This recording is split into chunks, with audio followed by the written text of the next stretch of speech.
I woke up before the alarm, the way I always do on days when the road is waiting for me. The room was still dark, and for a few seconds I just lay there, listening to the quiet. No engines, no wind, no radio. Just silence. The kind of silence that only exists before something big happens. The cold was already inside the house. I could feel it on my face, on my hands, even under the blanket. Winter had settled in for good. I sat up slowly, careful not to make noise, and put my feet on the floor. The tiles were freezing. That sharp cold shot straight up my legs and woke me completely. I walked to the kitchen without turning on the lights. I knew this house by heart. I filled the kettle with water, placed it on the stove, and lit the flame. The small blue fire flickered quietly, and soon the kettle began to hum. That sound was familiar. Comforting. It meant routine. It meant normal life. I took a mug from the cabinet. The same one I always used.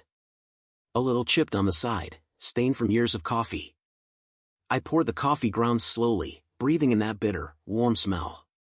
For a moment, everything felt simple. Like it was just another morning. Just another trip. But it never really is. As the water boiled, my mind started doing what it always does. Running ahead of me. Thinking about distance, time, weight. Thinking about the road before my body had even finished waking up. I told myself not to. Just drink your coffee. Just be here. But the road doesn't wait, and neither do the thoughts. I poured the hot water and watched the steam rise from the mug. It fogged my glasses for a second. I wrapped my hands around the cup, letting the heat sink into my fingers. Outside the small kitchen window, the sky was still dark blue, almost black. No sun yet. Just cold air and frost clinging to everything. I took the first sip. It burned my tongue slightly, the way I like it. Strong. Bitter. Real. I stood there, leaning against the counter, and let myself breathe. In moments like this, I always think about how many mornings I've done this exact same thing. Hundreds. Maybe thousands. Same coffee. Same silence. Same thoughts. That's the dangerous part about routine. It makes you believe nothing will change. I looked at the clock on the wall. Early. I still had time. That thought brought a strange mix of calm and pressure. Time means preparation, but it also means anticipation. The more time you have, the more your mind can imagine what's waiting for you. I thought about the crossing. I didn't want to, but it was already there, sitting heavy in the back of my head. Frozen. Narrow. No room for mistakes. I pushed the thought away and took another sip of coffee. I opened the fridge and took out a piece of bread, some butter. Simple breakfast. I wasn't hungry, not really, but I forced myself to eat. You don't skip meals before a long drive. That's one of the rules. Another part of the routine that keeps you alive. As I chewed, I stared at the wall, at an old crack that ran from the corner down toward the outlet. I remembered noticing that crack years ago and thinking I should fix it. I never did. Some things just stay the same forever, until one day you're not there anymore to notice them. The kettle clicked as it cooled. The house made small noises as it adjusted to the temperature outside. Pipes ticking. Wood settling. It all felt peaceful. Too peaceful. I've learned not to trust mornings like that. I washed the mug slowly, listening to the water hit the sink. My reflection stared back at me from the dark window. Tired eyes. Familiar face. A man who has done this too many times to be afraid, and just enough times to know he should be. I dried my hands and stood there for a moment, doing nothing. Just standing. Just existing. These moments don't last long once the engine starts. Once the weight is behind you. Once the road demands your full attention. I thought about the load waiting for me. 12,000 kilograms. The number alone has weight. You don't feel it yet, not in the kitchen, not with coffee in your hands. But it's there. Waiting. Patient. Unforgiving. People who don't do this job think the danger starts when the truck starts moving. They're wrong. It starts right here. In moments like this. When you convince yourself it's just another day. I grabbed my jacket from the chair and held it for a second. The fabric was cold. Everything was cold. I slipped it on and zipped it up slowly. The weight of the jacket on my shoulders felt grounding. Real. Like armor. I checked my phone. No new messages. No missed calls. That was good. I didn't want distractions. I didn't want last-minute worries creeping in from the outside world. I took one last look around the kitchen. The counter. The sink. The mug upside down on the towel. Ordinary things. Safe things. I don't know why, but I always look a little longer on mornings like this. As if my eyes are trying to memorize the room. I turned off the stove, made sure everything was in its place, and took a deep breath. The coffee had done its job. My body was awake now. My mind too awake. As I reached for the door, the cold air from outside seeped in through the cracks, sharp and unforgiving. That was my reminder. The road wasn't just waiting. It was already reaching for me. I paused with my hand on the handle. Just for a second. Long enough to think, without words, without fear. Long enough to accept that once I stepped outside, the day would belong to the crossing. Then I opened the door and stepped into the cold, carrying the quiet of the morning with me, knowing that this calm would not last. Before I left the house, I walked back down the hallway. The lights were still off, and the floor creaked softly under my steps. I knew every sound this place made. I moved slowly, not because I was tired, but because I didn't want to wake anyone up. Mornings like this are better when goodbyes are quiet. I stopped at the door to the bedroom and stood there for a moment. The room was dim, lit only by the pale blue light coming through the window. My wife was asleep, turned slightly toward my side of the bed, as if she could still feel me there. Her breathing was steady. Calm. I watched her chest rise and fall, and for a second I wished I could stay in that moment longer. I sat on the edge of the bed and leaned down, careful not to disturb her. I kissed her forehead lightly. She shifted a little, opened her eyes just enough to recognize me. No words were needed. We've done this too many times. Be careful, she whispered, her voice still heavy with sleep. I will, I said. I always say that. She knows it's not a promise. It's just what you say when there are no better words. She reached for my hand and squeezed it gently. That squeeze carried more meaning than any conversation. It meant worry. Trust. Fear. Love. All of it wrapped into one small moment. I stood up slowly and pulled the blanket up around her shoulders. The room smelled like warmth and safety. Everything the road is not. I moved down the hallway to the children's room. The door was half open. Inside, the air felt warmer, softer. They were asleep, tangled in blankets, completely unaware of the day ahead of me. I stood there longer than I planned to. I looked at their faces, peaceful and untouched by the weight of the world. One of them had kicked off the blanket during the night, and I gently pulled it back up. My hand lingered for a moment on a small shoulder, feeling the quiet life underneath. This is the part that never gets easier. They don't know where I'm going. They don't know how close things can get to the edge. And that's exactly how it should be. My job is to carry the risk so they don't have to. I straightened up and stepped back, letting the door stay open just enough so I could see them one last time. In my head, I told them goodbye without words. I promised myself, silently, that I would come back. Not because I'm brave. Because I have no other choice. Back in the hallway, I grabbed my bag and slung it over my shoulder. The weight of it felt heavier than usual, even though it held the same things as always. Gloves. Papers. A flashlight. Small tools. Objects that only matter when something goes wrong. I stood near the front door and looked around the house. The walls. The pictures. The marks on the doorframe where we measured the kids' height over the years. This house has grown with us. It knows our laughter, our arguments, our quiet nights. Every time I leave, a part of me wonders if this will be the morning I remember later for the wrong reason. People think fear is loud, that it feels like panic or shaking hands. For me, fear is silent. It's standing in your own home, surrounded by everything you care about, and knowing you're about to walk into something that doesn't care about you at all.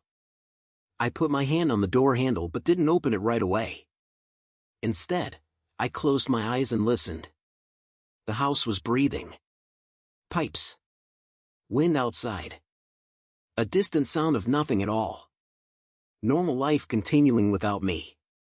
I thought about the reason I do this job. Not the romantic reasons people imagine. Not adventure or courage. I do it because this life, this house, this family, depends on it. The road pays the bills. The road puts food on the table. And sometimes, the road takes more than it gives. I opened the door slowly. Cold air rushed in, sharp and honest. Before stepping outside, I turned back one last time and looked down the hallway. Toward the bedroom. Toward the children's room. I didn't wave. I didn't speak. I just looked. Then I closed the door behind me. As I stepped into the cold, the weight shifted inside me.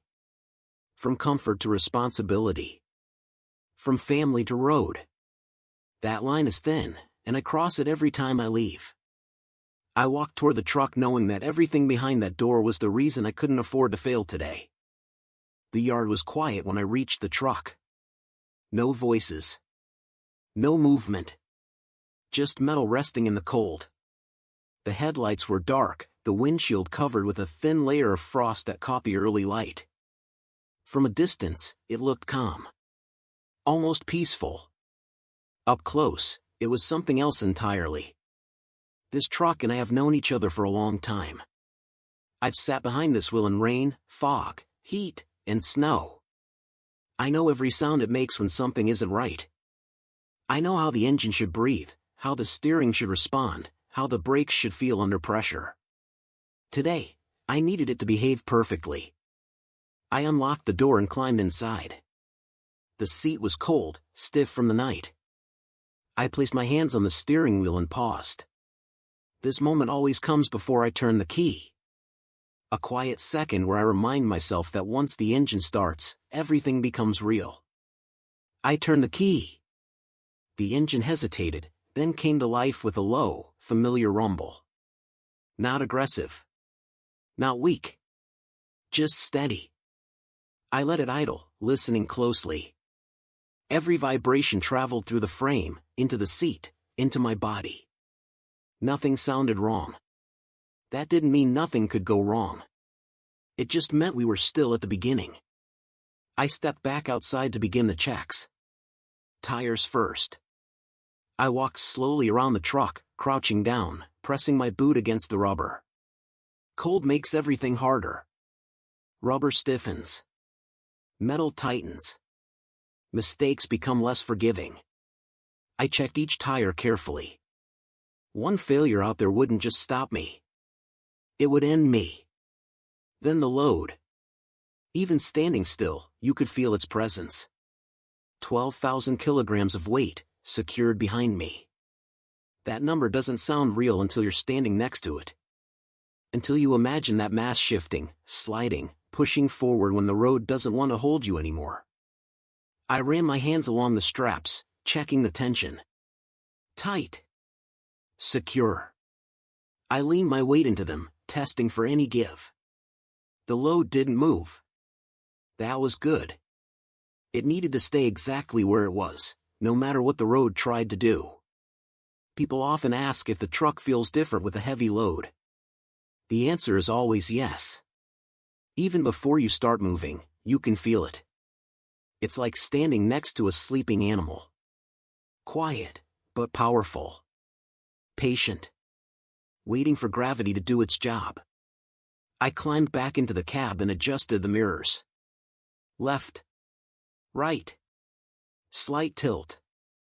I needed perfect visibility. There would be no room for guessing later. No room for correction. I checked the paperwork next. Weight confirmation. Route details.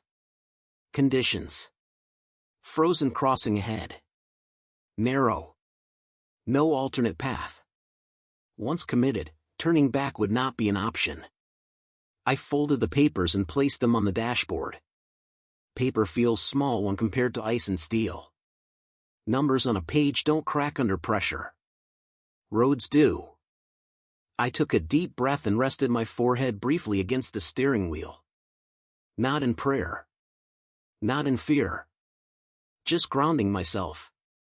Reminding my body that I was here. That this was happening. When I released the parking brake, the sound echoed louder than usual in the quiet yard. The truck shifted slightly under the weight, like it was waking up. I eased forward slowly. Very slowly. Even here, on flat ground, I could feel the resistance. 12,000 kilograms doesn't like to be rushed. As I rolled toward the exit, the first light of morning finally broke through the clouds. Pale. Weak. The kind of light that doesn't warm anything. It only reveals what's already cold. The road ahead stretched out, empty and white. The frozen crossing wasn't visible yet, but I knew it was there. Waiting.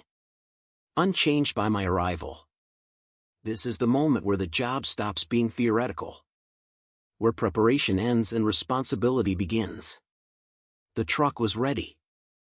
The load was secure. Everything that could be controlled had been controlled. From here on out, the road would decide how much it was willing to tolerate. I tightened my grip on the wheel and guided the truck forward, feeling the full weight settle behind me. Not just the load. The decision. The commitment. There was no turning back now. The frozen crossing appeared slowly, not all at once. First the road narrowed. Then the snow became smoother, flatter, almost polished. And finally, there it was. A long stretch of ice pretending to be solid ground. I eased my foot off the accelerator and let the truck roll forward on its own weight. The engine dropped into a lower growl, and every sound inside the cab became louder. The hum of the motor. The faint rattle of metal. Even my own breathing. Ice changes everything. Steering becomes suggestion instead of command. Brakes become hope instead of certainty.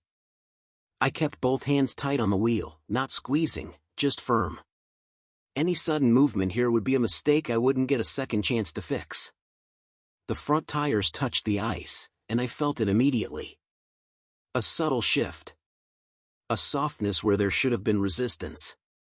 The truck didn't slide, but it didn't feel anchored either.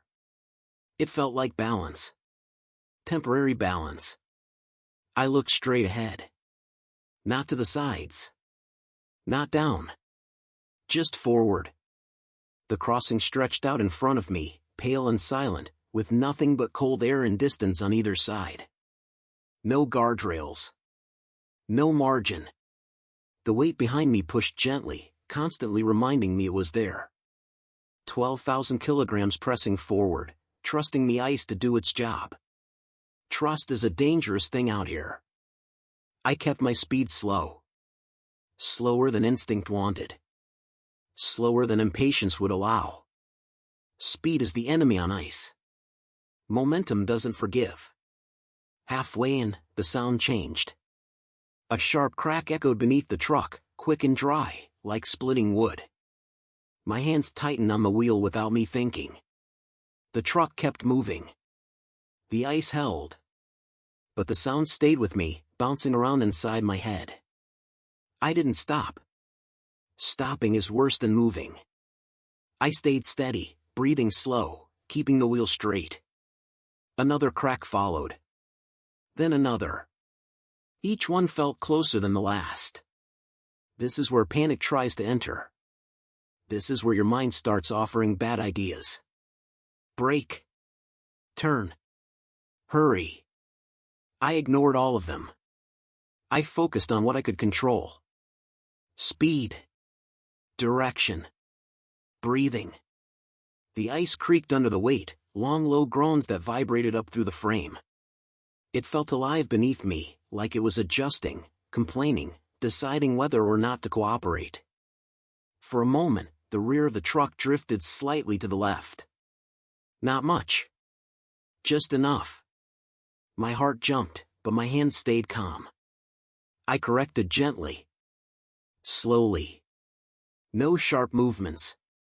The truck responded, reluctantly, like it was thinking about it. Time stretched out here. Seconds felt like minutes. Every meter forward felt earned. I thought about the family back home. Not in detail. Just their presence. Like a weight balancing the one behind me. A reminder of why I couldn't rush. Why I couldn't fail. Another crack. Louder this time. I swallowed and kept going. The ice didn't break. It complained. It warned.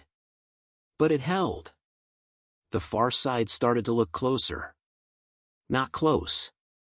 But closer. I could see the texture of the road changing ahead, the ice giving way to packed snow, then gravel. Solid ground. That's when the final test came. A deeper sound rolled beneath the truck, slow and heavy. The kind of sound you feel more than hear. The truck dipped slightly, just for a second, and my breath caught in my chest. I didn't move. I didn't react. I let the truck settle. Let the weight redistribute. Let the ice decide. And then, slowly, the front tires reached solid ground. The difference was immediate. Resistance returned. The steering firmed up. The road answered back instead of slipping away. I kept moving until the rear tires followed, one by one, dragging the load off the ice. The last sound of cracking faded behind me. I didn't stop right away. I kept driving for several seconds, making sure the danger was truly behind me. Only when I was certain did I ease the truck to the side and bring it to a halt. The engine idled, steady and familiar. My hands were still on the wheel. I hadn't noticed how tight my grip was until I loosened it. I took a deep breath. Then another. The crossing was over. I leaned back in the seat and stared forward, letting the silence return. Not the calm silence of morning, but a heavier one. The kind that comes after something almost goes wrong. I didn't celebrate. I didn't smile. I just sat there, feeling the weight lift slightly from my chest. Out there, the ice didn't care that I made it. It didn't care that I had a family waiting. It didn't care about experience or preparation. It allowed me through. That's all. I put the truck back in gear and continued down the road, carrying the load forward, knowing that this crossing would stay with me long after the ice melted.